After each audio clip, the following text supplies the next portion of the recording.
Hello बच्चा लोग, कैसे हैं आप लोग। उम्मीद करते होंगे कि आप लोग अच्छे होंगे और इस कोरोना काल में घर पे बैठ के पढ़ाई का आनंद ले रहे होंगे।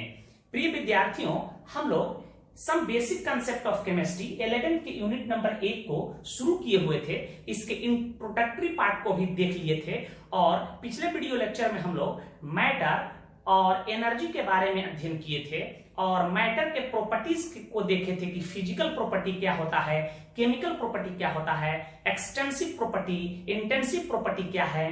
क्योंकि इन दोनों वर्ड फिजिकल प्रॉपर्टी और केमिकल प्रॉपर्टी का प्रयोग हम लोग बार बार केमिस्ट्री में करते हैं, तो इसलिए इसको जानना बड़ा ही जरूरी था। आगे बढ़ने से पहले मैं एक दो बातें आपसे और करना चाहूंगा।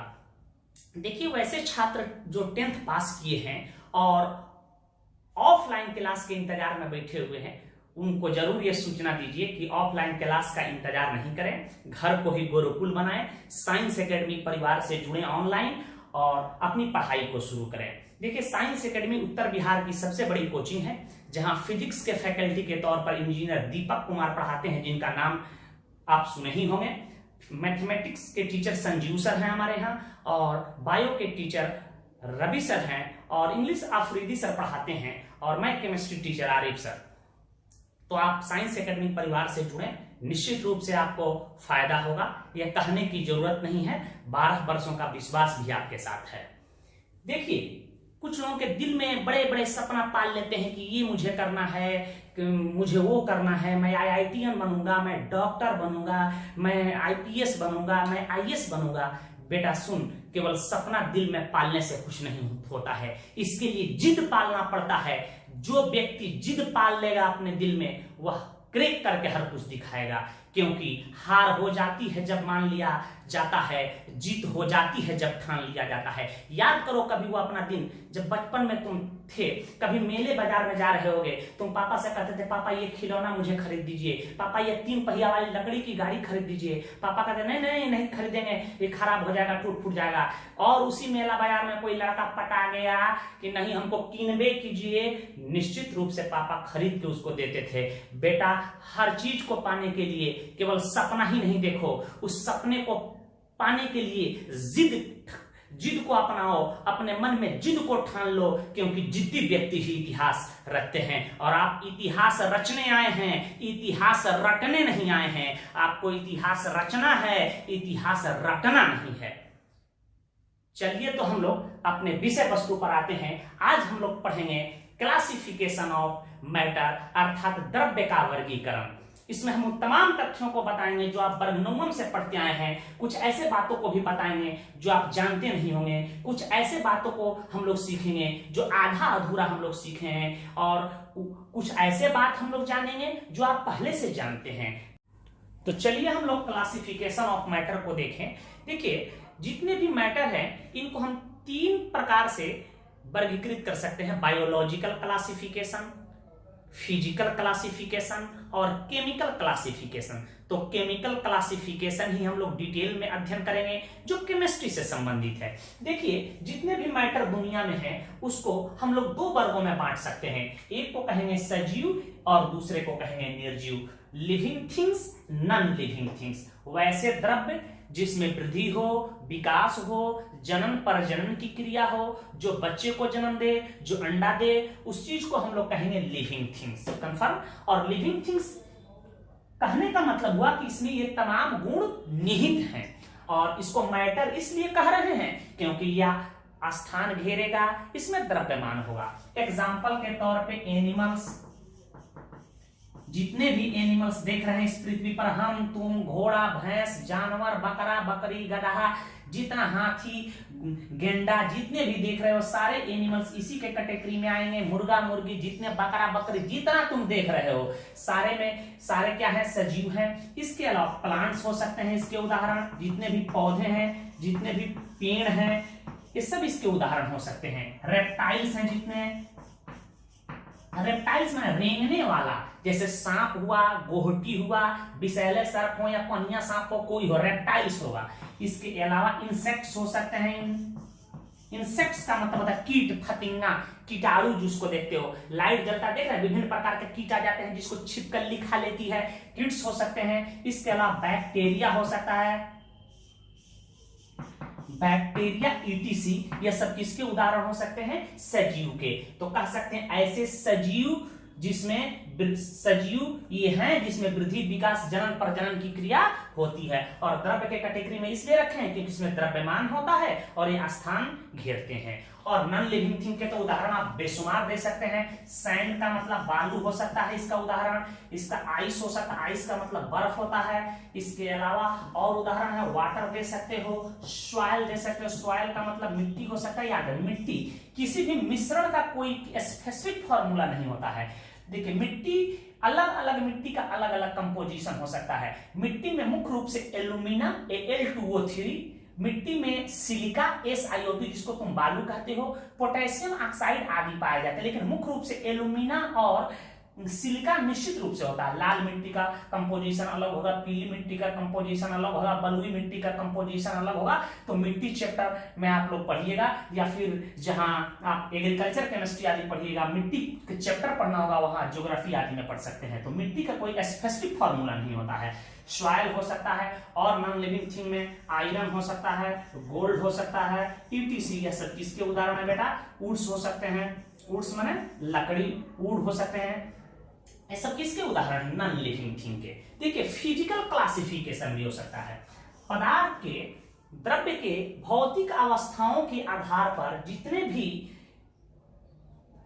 मैटर हैं दुनिया में, उसको हम लोग मुख्य रूप से 3 ही वर्गों में बांट सकते हैं, सॉलिड, लिक्विड, गैस। लेकिन आपकी पुस्तकों में दे दिया है कि द्रव्य की 5 अवस्थाएं, 2 और अवस्था संभव है, प्लाज्मा और बीईसी। लेकिन यह सामान्य ताप पर, पृथ्वी पर ऐसे बनते नहीं है। वैसे द्रव्य की और सारी भी अवस्थाएं हैं जिसकी खोज किया जा चुका है, जो ग्रह तारों में पाए जाते हैं। तो इसकी अध्ययन आपको ऊंचे वर्गों में करना है। यहां हम मुख्य रूप से सॉलिड, लिक्विड, गैस का चर्चा करेंगे और प्लाज्मा और बीईसी के बारे में भी मैं चर्चा कर दूंगा ताकि आपको कहीं दिक्कत नहीं हो। तो द्रव्य का भौतिक वर्गीकरण हम लोग यदि करेंगे तो इसे मुख्यतः हम 5 वर्गों में बांटेंगे। पहला को कहते हैं सॉलिड, जिसको आप जानते हैं, इसको ठोस के नाम से हम लोग जानते हैं बेटा। किस नाम से? दूसरा को हम लोग कहते हैं लिक्विड। लिक्विड का हिंदी तो सब लोग बचपन से जानते, इसको द्रव कहते हैं, द्रव्य नहीं, द्रव। और तीसरा को क्या कहते हैं हम लोग जानते हैं आप लोग? गैस। गैस का हिंदी तो गैस ही होगा, नहीं, इंडिया में हिंदी लोग नहीं बना पाए हैं। और तीसरा को हम लोग, चौथा को कहते हैं प्लाज्मा। मैट्रिक में आप पढ़ते हैं प्लाज्मा। और द्रव्य की 5वीं जो अवस्था है उसको हम लोग बीईसी के नाम से जानते हैं, बोस आइंस्टीन कंडेंसेट। तो इसे नोट करें, हम सॉलिड के बारे में चर्चा कर रहे हैं। तो आइए हम लोग सॉलिड के बारे में अध्ययन करें। सॉलिड क्या है? बर्गनोवम से ही सुनते हैं, जिसको हम लोग ठोस के नाम से जानते हैं बेटा। नहीं, देखिए आप मैट्रिक से ही सुनते आए हैं कि द्रव्य का वह रूप या द्रव्य की वह अवस्था जिसका आयतन एवं आकार निश्चित हो। जैसे मैं अपना मोबाइल फोन यहां रखा हूं तो देख रहे हैं कि यह इस शेप का है, चिपटा शेप का, और यह इतना ही आयतन ले रहा है। मान लिया जाए इसको यदि हम सिवान से बाहर लेके चले जाएं, पटना, तो पटना भी लेके जाइएगा तो इसका आयतन इतना ही लेगा और इसका शेप चिपटा ही रहेगा। लेकिन शर्त है कि इस पर कोई बाह्य बल लगा के इसकी आकार एवं आकृति को न बदला जाए। क्लियर? तो आप कोई भी चीज हो, जैसे या मैं बोतल के बारे में कह दूं, यह बोतल देख रहे हैं कि इतना आप स्थान ले रहा है और इसका आकार सिलेंडर के तरह से है। तो आप इसको कहीं भी लेके जाइएगा, इसके आकार एवं आयतन में कोई परिवर्तन होने वाला नहीं है। शर्त यह है कि इस पर कोई बाह्य बल लगा के इसको तोड़ा काटा ना जाए। तो आप आसानी से बोल सकते हो कि सर द्रव्य का वह रूप जिसका आयतन एवं आकार दोनों निश्चित होता है उसे हम लोग ठोस के नाम से जानते हैं। तो आप इसे लिख लीजिए एक लाइन में। वैसे सब पढ़ के आए हुए हैं, इससे जो महत्वपूर्ण बात होगा उसको हम अंडरलाइन करते चलेंगे। क्या लिखेगा? द्रव्य का वह रूप जिसका आयतन को हम लोग कहते हैं वॉल्यूम, किसी वस्तु के द्वारा घेरा गया स्थान। द्रव्य का वह रूप जिसका आयतन एवं आकार आकार या आकृति दोनों निश्चित होता है, दोनों निश्चित होता है, उसे ठोस कहते हैं, उसे ठोस कहा जाता है। कुछ एग्जाम्पल हम ठोस के बता रहे हैं। आयतन एवं आकार निश्चित क्यों होते हैं, इसका भी कारण हम आपको बता रहे हैं, घबराने की जरूरत नहीं है। एग्जाम्पल के तौर पे डायमंड का नाम सुने हो। डायमंड हीरा का एक अपरूप है जिसका सूत्र C होता है और इसकी संरचना टेट्राहेड्रल होता है। यह टेट्राहेड्रल के हम आगे चर्चा करेंगे। और इसमें कार्बन की परसंकरण याद रखिए कितना होता है, sp3। कई बार पूछा गया, अब आपके दिमाग में आता होगा कि सर sp3 क्या है, आगे हम चर्चा करेंगे। अभी याद रखना है किसका परसंकरण, जिसको अंग्रेजी में हाइब्रिडाइजेशन कहते हैं, sp3 होता है। ठीक है, दुनिया का सबसे कठोर प्राकृतिक पदार्थ होता है। इसके अलावा हम कोई और एग्जांपल ले सकते हैं, शुगर का नाम ले सकते हो। चीनी देखो ठोस अवस्था में पाया जाता है। टेबल साल्ट इसका एग्जांपल हो सकता है कि नहीं, टेबल साल्ट, टेबल साल्ट जिसको हम लोग NaCl कहते हैं, बोलो ठोस पदार्थ है कि नहीं। आइस, बर्फ, बर्फ का भी सूत्र H2O ही होगा, घबराने की जरूरत नहीं है। कोई पूछे चापेकल का जल का सूत्र H2O ही होगा, समुद्र के पानी का सूत्र H2O होगा, कुएं के पानी का सूत्र H2O होगा, घबराइएगा नहीं। बर्फ का सूत्र H2O होगा क्योंकि ये जल से ही बने होते हैं। क्लियर है। आइस हो सकता है, सॉलिड CO2 मैं कह दूं, सॉलिड CO2, इसी को हम लोग ड्राई आइस के नाम से जानते हैं। शुष्क बर्फ, ये भी ठोस पदार्थ के उदाहरण, कई बार पूछा गया कि सॉलिड CO2 को कहते हैं ड्राई आइस, शुष्क बर्फ के नाम से हम लोग जानते हैं। इसके अलावा और एग्जांपल आप दे सकते हैं। आयरन देख रहे हो कि ठोस अवस्था में है, गोल्ड देख रहे हो कि ठोस अवस्था में है। इसके अलावा आप और भी उदाहरण दे सकते हो। एक लड़का पूछा कि सर पाव रोटी बताइए क्या है, हमने ठोस है। स्पंज क्या है, हमें ठोस है, इस पर चर्चा हम कर रहे हैं। दही क्या है, आपसे कोई पूछे स्पंज रसगुल्ला क्या है, बादल किस अवस्था में है, तमाम चीजों का चर्चा मैं कर रहा हूं। गोल्ड हो सकता है। इसके अलावा ग्लास, कांच देख रहे हो जिसको कांच कहते हैं बेटा, यह भी ठोस है। रबड़ देख रहे हो, रबड़ पर भी आ रहे हैं, रबड़ है। प्लास्टिक्स है, ETC, ये सब किसके एग्जाम्पल हो सकते हैं, ठोस के। आगे हम लोग पढ़ेंगे कि ठोस को भी दो वर्गों में बांट दिया जाता है, क्रिस्टलाइन ठोस और नॉन क्रिस्टलाइन ठोस, जिसको एमोर्फस सॉलिड के नाम से भी जाना जाता है। ग्लास, रबड़, प्लास्टिक जो होते हैं ये सब है एमोर्फस सॉलिड। इसके कण जो होते हैं एक निश्चित ज्योमेट्रिक पैटर्न में नहीं होते हैं। और ये जो ठोस देख रहे हैं इनके कण जो अणु या परमाणु होते हैं एक निश्चित ज्योमेट्रिक पैटर्न में जुड़े होते हैं, इसलिए इनको हम लोग कहेंगे या क्या है, इनको छोड़ दिया जाए तो ये सब कैसे ठोस है, कहिएगा क्रिस्टलीय ठोस है। इसकी चर्चा हम लोग 12 क्लासेस में पढ़ेंगे, चैप्टर ही पढ़ना है सॉलिड स्टेट। तो ठोस को भी दो वर्गों में बांट सकते हैं, क्रिस्टलीय ठोस और अक्रिस्टलीय ठोस। इसकी चर्चा हम लोग 12 में करेंगे। तो अभी आप ठोस से अवगत हो गए। कोई पूछे कि बताओ ये कुर्सी कैसा है, ठोस है, लकड़ी कैसा है, ठोस है, ईंट कैसा है, ठोस है, स्टोन कैसा है, पत्थर कैसा है, ठोस है, ETC आप एग्जाम्पल दे सकते हो। एक बात याद रखिएगा नोट में, दुनिया का सबसे कठोर प्राकृतिक पदार्थ डायमंड होता है, तो सबसे कठोर कृत्रिम पदार्थ कौन होता है, याद रखिएगा। डायमंड सबसे कठोर प्राकृतिक पदार्थ होता है तथा B4C एक यौगिक है बोरन कार्बाइड, बोरन कार्बाइड, इसको नॉर्बाइड भी कहते हैं।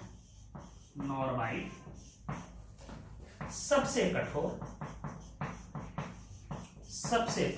कृत्रिम पदार्थ होता है, कृत्रिम पदार्थ होता है, याद रखिएगा। तो इसी का हम लोग पैसा लेते हैं, यही कंपटीशन में पूछा जाता है, तो इसको याद रखिएगा। और हीरा की शुद्धता की माप भी कैरेट में करते हैं, याद रखिएगा। और हीरा की सबसे अच्छी किस्म का नाम है कोहिनूर डायमंड। तो इसे नोट करें, इसके हम प्रॉपर्टी को बता रहे हैं जो आप ऑलरेडी वर्ग 9 में सीख के आए हैं। सॉलिड के प्रॉपर्टी को पहले हम लोग समझ लें, उसके पहले हम लोग इस डायग्राम को समझेंगे। ये ठोस का डायग्राम बनाए हैं। देखिए कोई भी ठोस पदार्थ हो वो भी छोटे छोटे कणों से मिलकर बना होगा। वह कण परमाणु हो सकते हैं या अणु हो सकते हैं, उसको हम एक शब्दों में पार्टिकल्स कहेंगे। एक डायग्राम बनाए हैं, देखिए ये ठोस के कण है, इसको लिखे पार्टिकल्स ऑफ सॉलिड। और ये आपस में जुड़े होते हैं जिस बल से, उसी को हम लोग इंटरमॉलिक्यूलर फोर्स कहते हैं। आगे चल के हम लोग पढ़ेंगे कि यह बल मेटालिक बॉन्ड हो सकता है, या बल कोवैलेंट बॉन्ड हो सकता है, या आयनिक बॉन्ड हो सकता है, या वंडरवाल फोर्स हो सकता है। ठीक है, तो आगे हम लोग जाके सीखेंगे। हाइड्रोजन बॉन्ड हो सकता है। तो ठोस के कण आपस में जिस बल के द्वारा जुड़े होते हैं उसको हम लोग इंटरमॉलिक्यूलर फोर्स कहते हैं। और ठोस के कणों के बीच में जो यह रिक्त स्थान होता है, ठोस के कणों के बीच में जो रिक्त स्थान होता है उसी को हम लोग इंटरमॉलिक्यूलर स्पेस कहते हैं। यहां लिख सकते हैं कणों के बीच रिक्त स्थान। रिक्त स्थान जो होता है उसी को हम लोग क्या कहते हैं, इंटरमॉलिक्यूलर स्पेस कहते हैं। देखिए, ठोस के कण क्लोज पैक्ड होते हैं। यह डायग्राम मैंने बड़ा बनाया इसलिए देखने के लिए, इसके कण बहुत ही नजदीक होते हैं और इसके बीच जो ही ये नजदीक होंगे इसके इंटरमॉलिक्यूलर स्पेस कम होगा, तो इसके बीच में जो बल लगते हैं इंटरमॉलिक्यूलर फोर्स वो बहुत ही मजबूत होगा। और यह इंटरमॉलिक्यूलर फोर्स मजबूत होता है अर्थात यह इंटरमॉलिक्यूलर स्पेस कम होता है। दो व्यक्ति जितने ही करीब होंगे उसके बीच उतना ही मजबूत बल लगेगा, याद रखिएगा। तो ये देखिए, इसके बीच या स्पेस बड़ा कम होता है जिसके कारण इनके बीच लगने वाला आकर्षण बड़ा मजबूत होता है, जिसके कारण इस पर बाहर से दाब लगाकर या दाब को हटा करके इसको संपीड़ित नहीं किया जा सकता। इसके आयतन में कोई हम लोग बदलाव नहीं कर सकते हैं, इससे इसके आकार एवं आयतन निश्चित होता है। तो पहला इसका मैंने प्रॉपर्टी बना, डायग्राम को बना लेना है। और गैस के कण जो होंगे वह बहुत दूर दूर पे होते हैं। गैस के कणों के बीच जो होता है इंटरमॉलिक्यूलर स्पेस सबसे अधिक होता है, याद रखिएगा। और लिक्विड में थोड़ा सा या स्पेस जो होता है कम हो जाता है, लेकिन ठोस के कणों के बीच इंटरमॉलिक्यूलर स्पेस बहुत कम होता है। और बहुत कम होने के कारण ही इनके कणों के बीच लगने वाला जो बल होता है बड़ा ही मजबूत होता है। और जब बल मजबूत होता है तो उस पर बाहर से दबाव डाल के उसके आयतन को न घटाया जा सकता है न बढ़ाया जा सकता है, याद रखें। इसलिए इसका आयतन एवं आकार निश्चित होता है। तो पहला प्रॉपर्टी मैंने लिख दिया कि निश्चित ताप एवं दाब पर इसका आयतन एवं आकार निश्चित होगा। कोई पूछे क्यों, बोलना कि इनके कणों के बीच लगने वाला इंटरमॉलिक्यूलर फोर्स बड़ा ही मजबूत होता है। कोई पूछे कि क्यों ये इंटरमॉलिक्यूलर फोर्स मजबूत होता है, बोलना कि इसमें इंटरमॉलिक्यूलर स्पेस कम होता है। तो पहला प्रॉपर्टी कि इसका आयतन एवं आकार निश्चित होगा। इसका डेंसिटी हाई होता है, डेंसिटी हाई होता है, इसलिए ठोस भारी होते हैं। डेंसिटी हाई होने का कारण क्या है कि न्यून आयतन में, कम से कम आयतन में इनके कणों की संख्या अधिक होता है, जिसके कारण इसकी डेंसिटी क्या हो जाती है, हाई हो जाती है। और न्यूनतम आयतन में इनके कणों की संख्या अधिक होने का कारण क्या है कि इसमें इंटरमॉलिक्यूलर स्पेस क्या होता है, कम होता है। कम क्यों होता है, क्योंकि आपस में काफी क्लोज पैक्ड होते हैं, इसलिए इनका डेंसिटी हाई हो जाता है। इनका melting point, boiling point, M for melting, P for point, और ऐसे MP नहीं लिखना था, मेंबर ऑफ पार्लियामेंट या मध्य प्रदेश हो जाएगा, स्मॉल MP। इसका मेल्टिंग पॉइंट, जिस ताप पर कोई पदार्थ पिघलता है, जिस ताप पर कोई पदार्थ उबलता है, इतना ही जानिए, आगे इसकी स्टैंडर्ड डेफिनेशन हम बताएंगे। ठोस पर इनका मेल्टिंग पॉइंट और बॉइलिंग पॉइंट जो होता है, ठोस पदार्थ कठोर तथा दृढ़ होते हैं। कोई पूछे कि ठोस पदार्थ कठोर क्यों होते हैं, मजबूत क्यों होते हैं, तो जवाब है कि उनके बीच लगने वाला इंटरमॉलिक्यूलर फोर्स मजबूत होता है। एक ही जवाब है, इंटरमॉलिक्यूलर फोर्स और इंटरमॉलिक्यूलर स्पेस, याद रखिएगा। ठोस में बहाव की प्रवृत्ति नहीं होता है। कोई भी ठोस आप फेंक दीजिएगा वह बहेगा नहीं, क्यों, क्योंकि उनके कणों के बीच लगने वाला इंटरमॉलिक्यूलर फोर्स मजबूत होता है। एक कण इसको छोड़ेगा नहीं, ये इसको छोड़ेगा नहीं, तो इसमें बहाव की प्रवृत्ति होती है। फ्लो करने की जो गुण होता है बिल्कुल नहीं होता है। इसका कारण क्या है कि इसके इंटरमॉलिक्यूलर फोर्स मजबूत होता है, इसलिए ठोस में बहाव की प्रवृत्ति नहीं होता है। पानी गिरा दीजिए, देखिए बह जाता है, हवा बहता है, आपको फील होता है, पंखा चलता है तो बहता है, ठीक है। आप बैलून में हवा को भर दीजिए, छोड़ दीजिए, वो निकल जाएगा, ठीक है। तो हवा बह सकता है, लिक्विड फ्लो कर सकता है, लेकिन ठोस फ्लो इसलिए नहीं करते हैं क्योंकि इनके कणों के बीच लगने वाला इंटरमॉलिक्यूलर फोर्स क्या होता है, मजबूत होता है। देखिए, इंटरमॉलिक्यूलर स्पेस कम होने के कारण यह स्पेस क्या होता है, कम होता है बहुत। ये डायग्राम में हम ज्यादा बड़ा बनाकर दिखाए हैं कि आप समझ जाएं।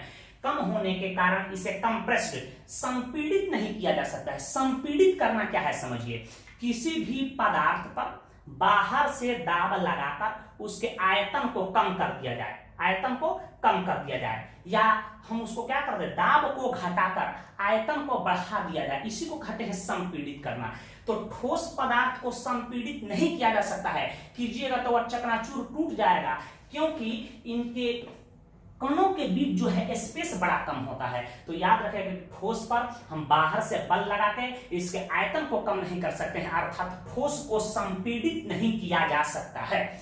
एक लड़का पूछा कि सर पाव रोटी को तो दाब देते हैं तो पक पक करने लगता है, बताइए क्या है। स्पंजी कोई पदार्थ हो, स्पंज हो, स्पंज का रसगुल्ला देख रहे हो, उसको भी दाबते हैं तो सिकुड़ जाता है, आयतन कम हो जाता है, छोड़ते हैं तो आयतन बढ़ जाता है। भाई इसका कारण क्या, देखिए स्पंजी पदार्थ में उनके कणों के बीच एयर घुस जाता है, एयर के कण घुस गए होते हैं तो दाबते हैं तो एयर का कण निकल जाता है, फिर छोड़ते हैं तो हवा आ जाता है। तो स्पंज है, पाव रोटी है, दही है, आदि ये तमाम पदार्थ जो देख रहे हैं आप, ठीक है, गीली मिट्टी देख रहे हैं, मिट्टी साना हुआ मिट्टी भी ठोस अवस्था में रहेगा, ठीक है, उसमें क्या होते हैं मेरे भाई, उसके कणों के बीच जल के कण घुस जाते हैं, या उनके कणों के बीच एयर घुस जाता है, इसलिए उसको आप आसानी से संपीड़ित कर सकते हैं। तो पाव रोटी हुआ, स्पंजी पदार्थ हुआ, वह इसके अपवाद हो सकते हैं, या यूं कहेंगे कि उनके कणों के बीच एयर के कण घुस जाते हैं, जिसको हम लोग आसानी से संपीड़ित कर सकते हैं। ये सब चीज 9वीं क्लास में आप सीख के आए हैं। ठोस में विसरण, जिसको हम लोग डिफ्यूजन कहते हैं, कि घटना नहीं होता है या ठोस में विसरण की घटना नहीं पाई जाती है। इसका कारण क्या है, देखिए विसरण क्या है पहले समझ। एक पदार्थ को दूसरे पदार्थ में मिलने की घटना को विसरण कहते हैं। आप मैट्रिक में 9वीं क्लासेज में सुने होंगे, जैसे अगरबत्ती हम लोग जलाते हैं, दरवाजे पे महक जाता है कि अगरबत्ती जल रहा है, भाभी सेंट मार रही होंगी, आपको महक जाता है कि भाभी आज लगाई हैं, ठीक है। पड़ोसी के घर में यदि मीट महकता है तो तुरंत क्या करता है, उसका गंध तुरंत हवा में मिलके आपके नाकों तक पहुंच जाता है, बता मीट महक रहा है या पनीर महक रहा है, क्लियर है। तो किसी भी पदार्थ को किसी भी दूसरे पदार्थ में मिलने की घटना को हम लोग क्या कहते हैं, विसरण कहते हैं। एक द्रव्य को दूसरे द्रव्य में मिलने की घटना को विसरण कहते हैं। और विसरण की घटना ठोस में बिल्कुल नहीं, नगण्य के बराबर होता है। कोई पूछे क्यों, कहना कि इनके कणों के बीच लगने वाला इंटरमॉलिक्यूलर फोर्स होता है, बड़ा ही मजबूत होता है, ठीक है, इसलिए इनके कण गतिमान नहीं होते हैं, और गतिमान नहीं होते हैं तो ठोस में विसरण की घटना नहीं पाया जाता है, याद रखिएगा। तो एक नोट में बात लिख लीजिएगा कि ठोस के कणों के बीच लगने वाला इंटरमॉलिक्यूलर फोर्स सबसे मजबूत होता है, और गैस के कणों के बीच लगने वाला इंटरमॉलिक्यूलर फोर्स सबसे कमजोर होता है, इसलिए गैस के कण सर्वाधिक गतिमान होते हैं। यह डायग्राम आप समझ गए होंगे, यहां मैं नोट में उस बात को लिख दे रहा हूं, याद रखिएगा कि ठोस के कणों के बीच सारी बात, ये सब प्रॉपर्टी याद रखना, 9वीं में पढ़ के आए हैं। ठोस के कणों के बीच लगने वाला इंटरमॉलिक्यूलर फोर्स, हिंदी नहीं लिखना, अंतरआण्विक बल, इंटरमॉलिक्यूलर फोर्स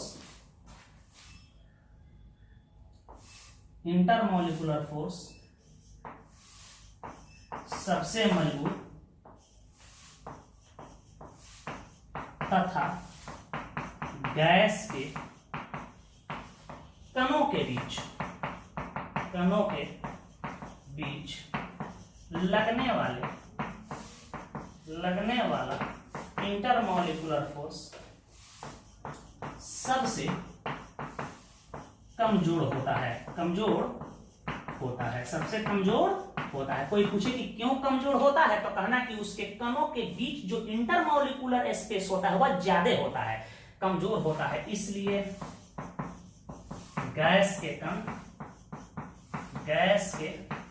कण सर्वाधिक गतिमान होते हैं, सर्वाधिक गतिमान होते हैं, याद रखिएगा। अर्थात विसरण की घटना सबसे अधिक गैस में पाई जाएगी।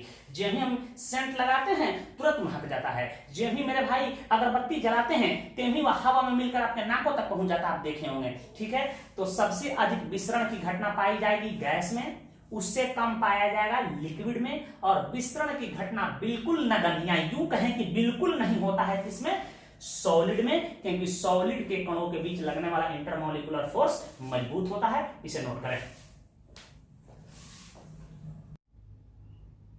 चलिए हम लोग लिक्विड के बारे में अध्ययन कर लें। देखिए, यह द्रव्य का वह रूप होता है जिसका आयतन निश्चित परंतु आकार अनिश्चित होता है। आयतन निश्चित परंतु आकार अनिश्चित होता है, उसे हम लोग लिक्विड कहते हैं। अब आकार अनिश्चित होने का कारण क्या, देखिए, द्रव के जो कण होते हैं एक दूसरे के ऊपर फिसलते हैं और जाके किसी पात्र में धीरे धीरे स्थिर होते हैं। तो यह इनके कण जो होते हैं एक दूसरे के ऊपर फिसलने के कारण इनका आकार बदलते रहता है। यदि गिलास में जाएगा तो गिलास की आकृति का हो जाएगा, जग में जाएगा तो जग की आकृति का हो जाएगा, बोतल में जाएगा तो बोतल की आकृति का हो जाएगा, याद रखिएगा। इसके कुछ उदाहरण है, जैसे पानी, milk, blood, kerosene, alcohol, horny का शहद, आयल, मरकरी।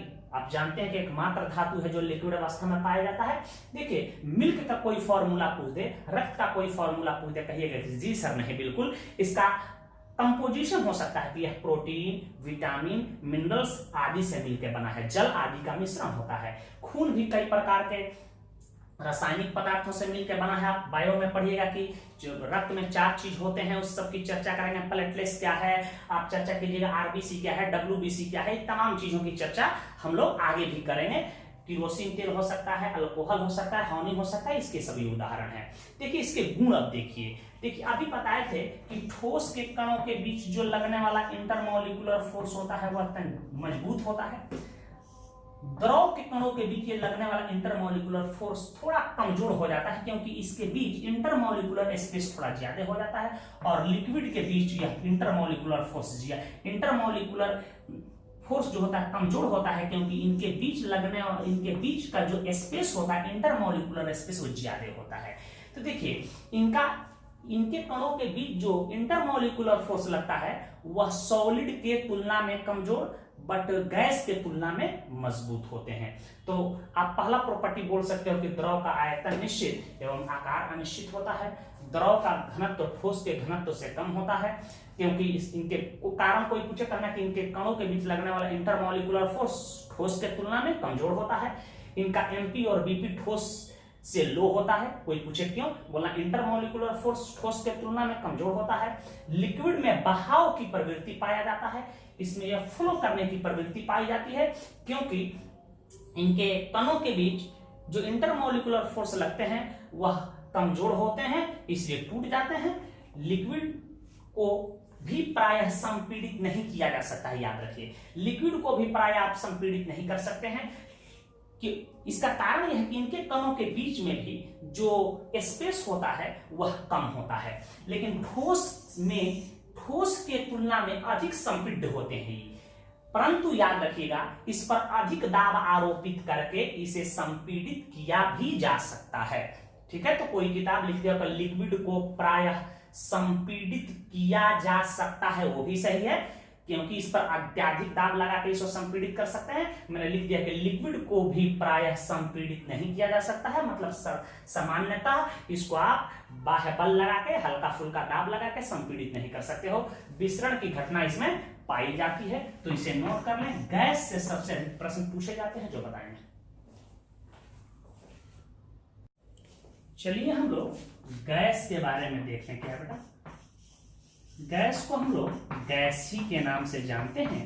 देखिए द्रव्य का वह रूप है जिसका आयतन एवं आकार दोनों ही अनिश्चित होता है, उसको हम लोग गैस कहते हैं। देखिए गैस को हम लोग जिस बर्तन में रखेंगे उसी आकृति का हो जाता है और बर्तन में संपूर्ण उपलब्ध स्थान को घेर लेता है। देखिए जैसे बैलून में हम हवा को थोड़ा सा फूंकते हैं, ऐसा नहीं कि बैलून के आगे वाले पोर्शन पे ही ज्यादा गैस, वो पूरे बैलून में समा जाता है। ठीक है, तो याद रखिएगा कि जब इसको हम किसी भी जिस बर्तन में गैस को रखते हैं उस आकृति का धारण कर लेगा, अर्थात इसकी आकार बदल गई और यह बर्तन में संपूर्ण स्थान को कवर करता है। यदि आप एक गैस सिलेंडर में 1 किलोग्राम यदि एलपीजी गैस को भरवा रहे हैं तो ऐसा नहीं वो पेंदी में रहेगा, पूरी सिलेंडर में रहता है। ठीक है, 2 केजी भी भराइएगा तो पूरे सिलेंडर में रहता है। तो इसलिए हम देख रहे हैं कि इसका आयतन एवं आकार दोनों क्या होता है, अनिश्चित होता है। तो आप लिख सकते हैं कि द्रव्य का वह रूप द्रव्य का वह रूप जिसका आयतन एवं आकार दोनों अनिश्चित होता है, दोनों अनिश्चित होता है, उसे गैस कहा जाता है, गैस कहा जाता है।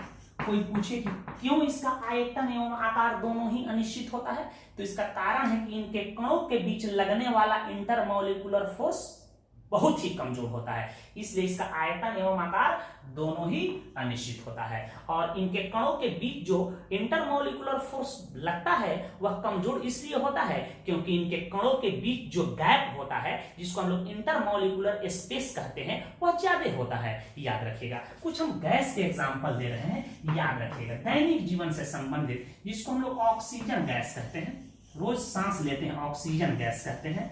इसी को वाइटल एयर के नाम से भी जाना जाता है, वाइटल एयर कहते हैं। इसी को फायर एयर के नाम से भी जाना जाता है। याद रखिएगा, क्योंकि पूछ जाता है कि फायर एयर का फॉर्मूला है O2। याद रखिएगा, एक चीज और हमें वायुमंडल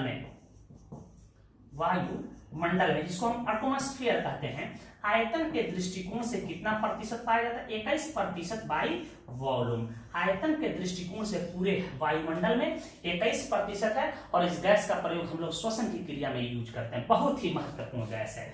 चलिए, दूसरा है नाइट्रोजन गैस।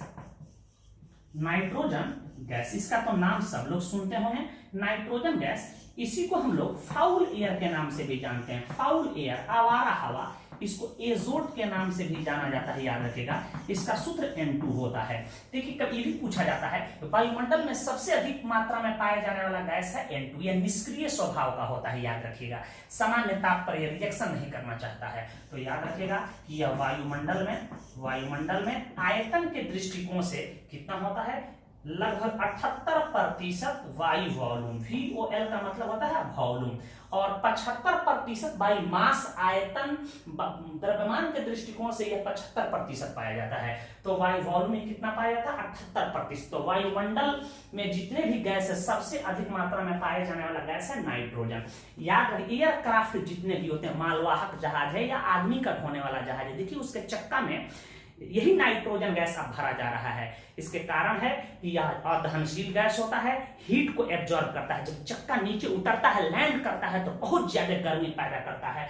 ठीक है, चक्का जल्दी फटे नहीं, और फट जाने के बाद उसमें आग न लगे, इसलिए जनरली नाइट्रोजन गैस का रेसिंग गाड़ियां जितनी भी आ रही हैं, उसके चक्का में नाइट्रोजन गैस ही अब भरा जा रहा है। तो नाइट्रोजन गैस का प्रयोग हम लोग हवाई यान के टायरों में भरते हैं, कुरकुरे चिप्स के पैकेट में भर देते हैं, आप सुने होंगे, ताकि वो खराब होने से बचाता है। इसको नोट हम करवा देते हैं। इसके अलावा आप इसका नाम सुने कार्बन डाइऑक्साइड का, कार्बन डाइऑक्साइड, ये भी गैस है बेटा।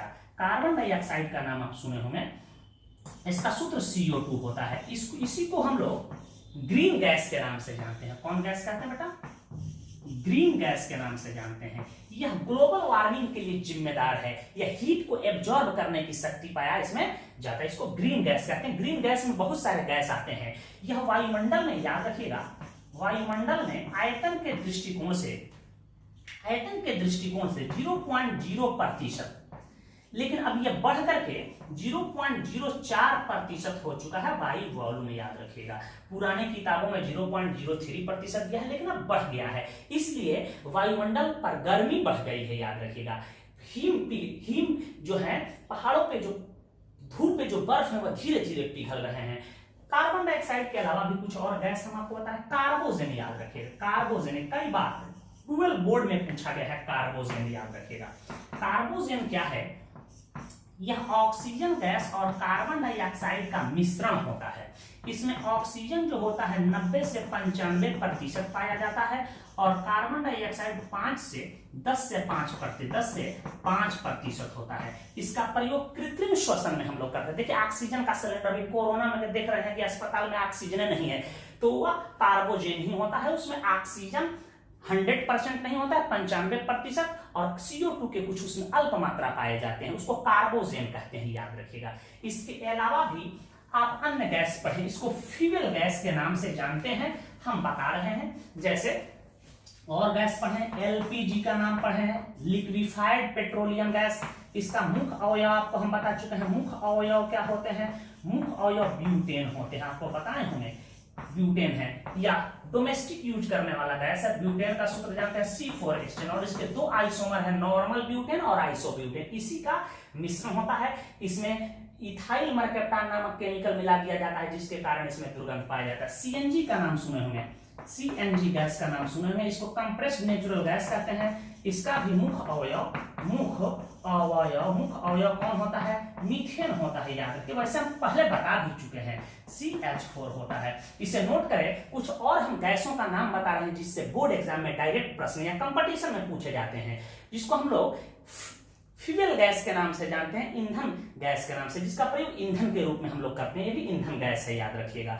वैसे हम ईंधन गैस पर एक अलग से वीडियो लेक्चर प्रोवाइड करेंगे जो जनरल कंपटीशन के लिए होगा। जनरल कंपटीशन का भी यूट्यूब पे लेक्चर अपलोड करेंगे धीरे धीरे। तो पहले इसे नोट कर लीजिए, हम आगे बता रहे हैं। देखिए, इन गैसों को एकदम याद रखना है क्योंकि कंपटीशन में बार बार पूछे जाते हैं। इन सभी गैसों को हम लोग ईंधन गैस के नाम से जानते हैं। कई बार पूछा गया एनडीए के एग्जाम में, सीडीएस के एग्जाम में, बीपीएससी, आईएएस के एग्जाम तक सामान्य विज्ञान से क्वेश्चन, प्रोड्यूसर गैस क्या है। इसी को हम लोग प्रोड्यूसर गैस को वायु अंगार गैस भी हिंदी में कहते हैं। देखिए, मुख्य रूप से इसमें कार्बन मोनोऑक्साइड और नाइट्रोजन पाया जाता है, याद रखिएगा। और इसका कोई कंपोजिशन पूछे तो इसमें नाइट्रोजन 60% पाया जाता है, याद रखिएगा, और कार्बन मोनोऑक्साइड 30% पाया जाता है। इसके अलावा इसमें कार्बन डाइऑक्साइड और हाइड्रोजन गैस भी पाए जाते हैं, लगभग 10%। तो कंपोजिशन आपसे नहीं पूछे जाते हैं। जनरली पूछेगा कि प्रोड्यूसर गैस होता है, कार्बन मोनोऑक्साइड और नाइट्रोजन का मिश्रण होता है।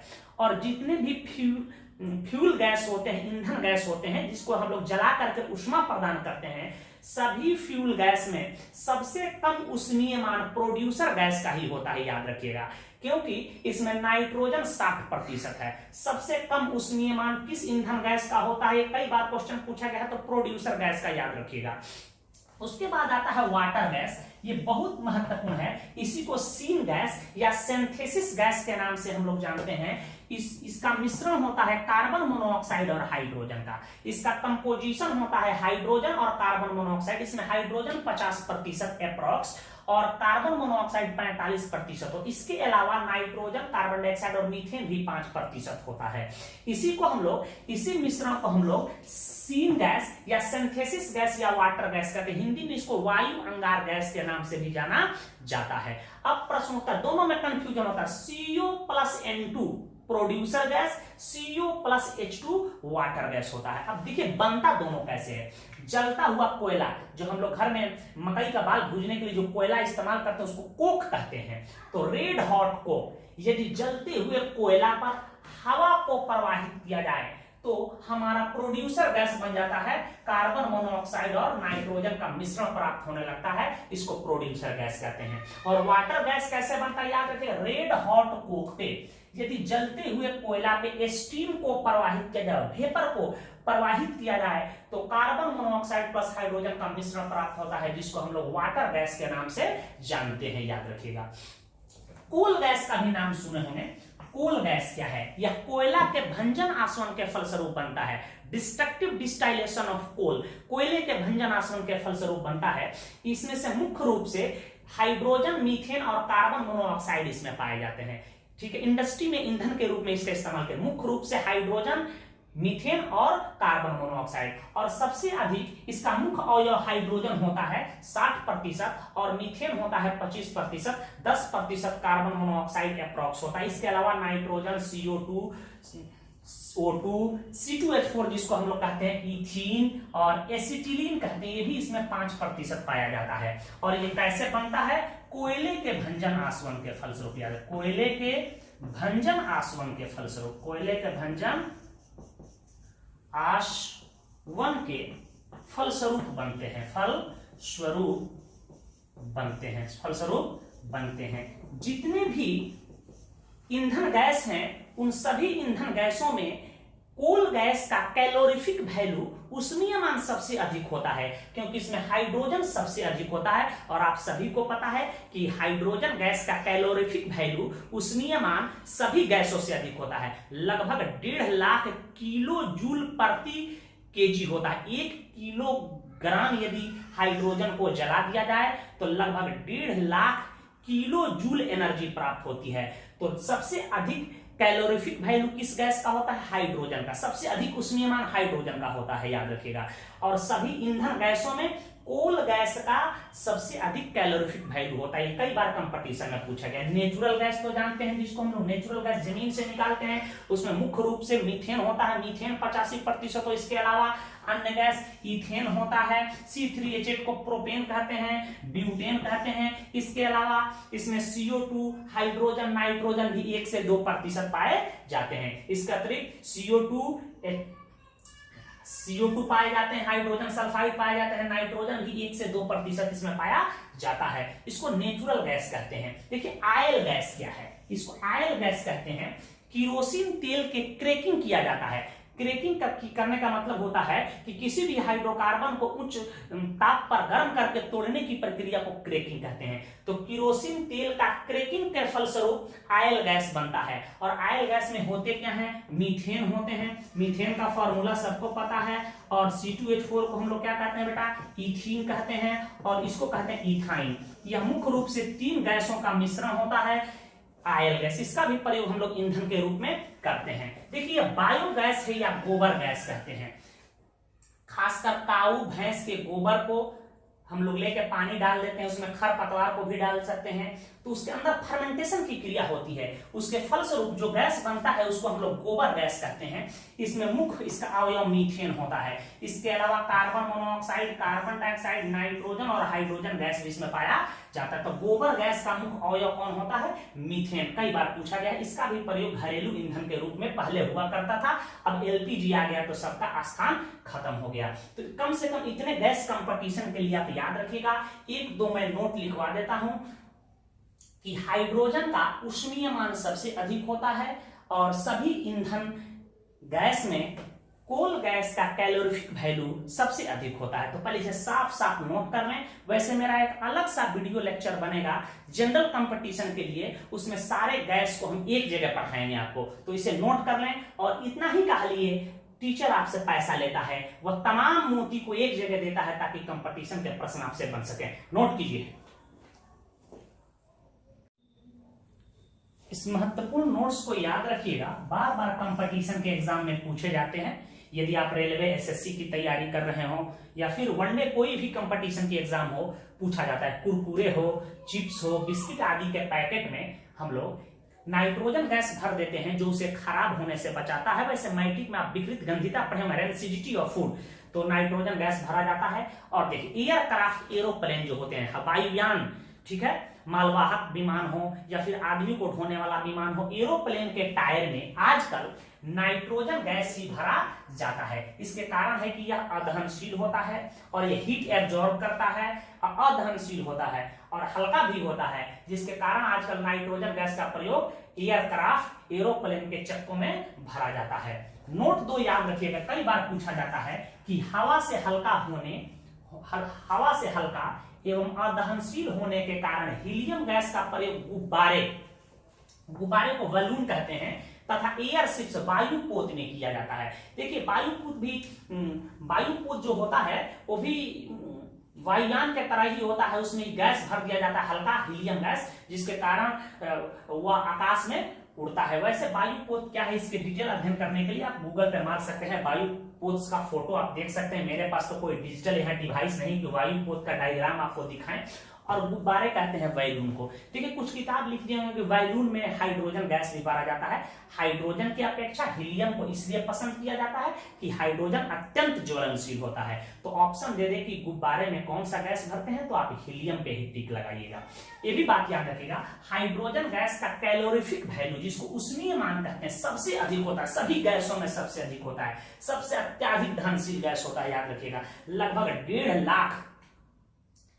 1,50,000 किलो जूल पर केजी इसका कैलोरीफिक वैल्यू होता है, याद रखिएगा। तो हाइड्रोजन गैस का उष्मीय मान सबसे अधिक होता है सभी गैसों में, तथा जितने भी ईंधन गैस हैं जिसको हम लोग जला करके ऊष्मा प्रकाश उत्पन्न करते हैं, उसमें प्रोड्यूसर गैस का कैलोरीफिक वैल्यू सबसे कम होता है एवं कोल गैस का कैलोरीफिक वैल्यू सबसे अधिक होता है। कोई पूछे कि क्यों कोल गैस का कैलोरीफिक वैल्यू सबसे अधिक होता है, तो आप जवाब दीजिएगा कि इसमें हाइड्रोजन 60% होता है। तो जो ही हाइड्रोजन की प्रतिशत मात्रा बढ़ेगी तो वह अत्यधिक दहनशील होगा, क्योंकि हाइड्रोजन सबसे दहनशील गैस होता है। इसे नोट करें, हम गैस के प्रॉपर्टी को बता रहे हैं। आइए हम लोग गैस के प्रॉपर्टी को देख लें। देखिए, गैस के जो कण होते हैं उनके बीच जो लगने वाला इंटरमोलिकुलर फोर्स बहुत ही कमजोर होता है। इसके कारण गैस के आयतन एवं आकार दोनों ही क्या होते हैं, अनिश्चित होते हैं। गैस का घनत्व कम होता है। कोई पूछे क्यों घनत्व कम होता है, तो कहिएगा कि सर न्यून आयतन में गैस के कणों की संख्या कम होती है। गैस की कणों की संख्या कम क्यों होती है, क्योंकि गैस के कणों के बीच जो इंटरमोलिकुलर स्पेस होता है वह ज्यादा होता है, इसलिए इसका घनत्व कम होता है, और जिसके कारण गैस हल्के होते हैं। इंटर लिखे बेटा, इंटरमोलिकुलर फोर्स कमजोर होने के कारण गैस आसानी से फ्लो करते हैं, या इसमें फ्लो करने की प्रवृत्ति पाई जाती है। गैस को संपीड़ित किया जा सकता है। इंटरमोलिकुलर फोर्स कमजोर होने के कारण गैस को संपीड़ित कर सकते हैं। इसके आयतन को बढ़ाया घटाया जा सकता है, दाब को बढ़ा करके, ताप को घटा करके गैस में विसरण की घटना सबसे अधिक पाया जाता है।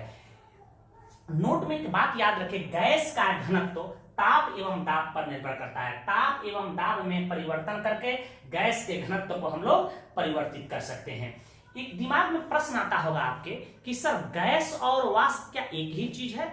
बिल्कुल, इसमें थोड़ा सा अंतर है। देखिए, वाष्प जो होता है यह गैस का एक रूप है, परंतु यह सामान्य ताप दाब पर, कमरे के ताप पर यह द्रव में बदल जाता है, परंतु गैस नहीं। तो इसको नोट कर लीजिएगा, वेपर जिसको कहते हो। छोटे पैमाने पर बने तो इसको वेपर कहते हैं वाष्प, और बड़े पैमाने पर जब यही वेपर बनता है तो इसको स्टीम कहते हैं, वेपर कहते हैं। इसको हिंदी में क्या कहते हैं? वाष्प भी गैस का एक रूप है जो एनटीपी नॉर्मल टेम्परेचर प्रेशर, इसी को कहा जाएगा आरटीपी रूम टेम्परेचर प्रेशर, या एसटीपी कह दे, ठीक है, या इसी को हम लोग सामान्य ताप दाब कहते हैं। याद रखिएगा, एनटीपी का है, आरटीपी का है, एसटीपी का है। 25 डिग्री सेल्सियस तापमान और एक वायुमंडलीय दाब को जनरली आरटीपी कहते हैं, कमरे के ताप, याद रखिएगा। इसी को सामान्य ताप दाब कहते हैं। वेपर क्या है? वाष्प भी गैस का एक रूप है जो एनटीपी या आरटीपी या एसटीपी पर लिक्विड में बदल जाता है, परंतु गैस नहीं। आप देखिएगा, कुकर में चावल बनता है या दाल बनता है, कुकर का सीटी आप निकाल दीजिएगा और वहां चम्मच लगे, देखिए वाष्प फेंकने लगेगा, और चम्मच यहाँ लगा दीजिए, देखिएगा जब ही वाष्प कमरे के ताप पे आएगा वो धीरे धीरे पानी के बूंद बन के टपक जाएगा। आप देखिएगा, आप प्रैक्टिकल करके देख सकते हैं। तो यह अंतर है। एक चीज और याद रखिएगा, जितने भी एलिमेंट्री गैस हैं, एलिमेंट्री गैस कहते हैं कि वैसा गैस जिसके एक अणु में उसी के परमाणु दिखाई दे। एलिमेंट्री गैस हो सकता है O2, देख रहे एक अणु में इसके ही परमाणु दिखाई दे रहे हैं, O2, H2, N2, Cl2, इसको एलिमेंट्री गैस कहते हैं। ये एलिमेंट्री गैस जो होते हैं, याद रखिएगा, सामान्य ताप दाब पर विद्युत के कुचालक होते हैं। यदि ये कुचालक नहीं रहता तो बिजली चमकती है, वायु में पूरा विद्युत प्रवाहित हो जाता और सारे लोग मर जाते। तो सामान्य ताप दाब पर याद रखिए, एलिमेंट्री गैस जितने भी होते हैं, हाइड्रोजन है, ऑक्सीजन है, ओजोन है, नाइट्रोजन है, हाइड्रोजन है, क्लोरीन है, ये सब विद्युत के कुचालक होते हैं। परंतु दाब को ज्यों ही कम किया जाता है, निम्न दाब पर इनकी विद्युत चालकता बढ़ती है। निम्न दाब पर यह विद्युत के चालक होने लगते हैं। जब हम लोग इलेक्ट्रॉन की डिस्कवरी, प्रोटॉन की डिस्कवरी पढ़ेंगे, वहां बताएंगे हम कि कैसे इनकी चालकता को बढ़ाया और घटाया जाता है। इसे नोट कर लें। हम एक और बात आपको बता रहे हैं।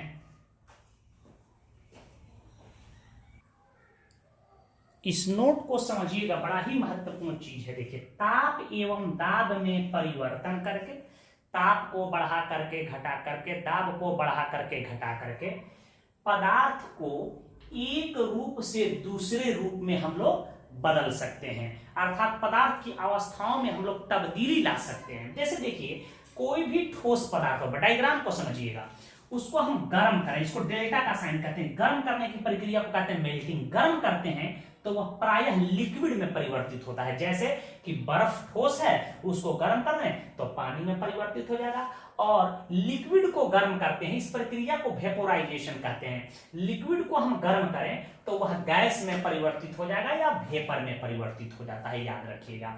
जैसे हम लोग पानी को गर्म करते हैं तो वेपर में परिवर्तित हो जाता है, उसके रेसिप्रोकल यदि गैस को या वेपर को हम लोग कूल करें, ठंडा करें जिसको कहते हैं, तो इस प्रक्रिया को कंडेंसेशन कहते हैं, या इसी को हम लोग द्रवीकरण के नाम से भी जानते हैं। तो जब भी वेपर या गैस को हम लोग ठंडा करते हैं तो वह लिक्विड में बदल जाता है, और पुनः लिक्विड को ठंडा करते हैं, और ठंडा करने की प्रक्रिया क्या कहलाती है, फ्रीजिंग कहलाती है, तो वह सॉलिड में बदल जाता है। बात कितना क्लियर है। मैट्रिक में अर्थात 9वीं क्लास में आप एक चीज पढ़ते हैं, सब्लिमेशन, ऊर्ध्वाधपातन पढ़े हुए कि जब किसी पदार्थ को हम लोग गर्म करते हैं तो बिना द्रव में परिणित हुए वह गैस में परिवर्तित हो जाता है, और किसी भी पदार्थ को, गैसीय पदार्थ को यदि हम लोग ठंडा कर दें और वह तुरंत बिना लिक्विड में बदले सॉलिड में बदल जाता है तो उसको सब्लिमेशन कहते हैं, ऊर्ध्वाधपातन। तो यदि कोई सॉलिड पदार्थ को गर्म करें और यदि वह बिना लिक्विड में बदले गैस में परिवर्तित हो जाता है, गैसीय अवस्था में बदल जाता है, तो इस प्रक्रिया को हम लोग कहेंगे सब्लिमेशन, ऊर्ध्वाधपातन कहेंगे, कन्फर्म। और यदि किसी गैसीय पदार्थ को हम लोग क्या करें, ठंडा करें और बिना लिक्विड में बदले डायरेक्ट सॉलिड में बदल जाए तो इसको सॉलिडिफिकेशन कहते हैं, आप इसे सब्लिमेशन भी बोल सकते हो। बात समझ चुके हैं। दूसरी बात, एलिमेंट्री गैस वह गैस जिसके एक अणु में समान परमाणु दिखाई दे, एक अणु ऑक्सीजन है, इसमें 2 ऑक्सीजन एटम है, O+O, एलिमेंट्री गैस है।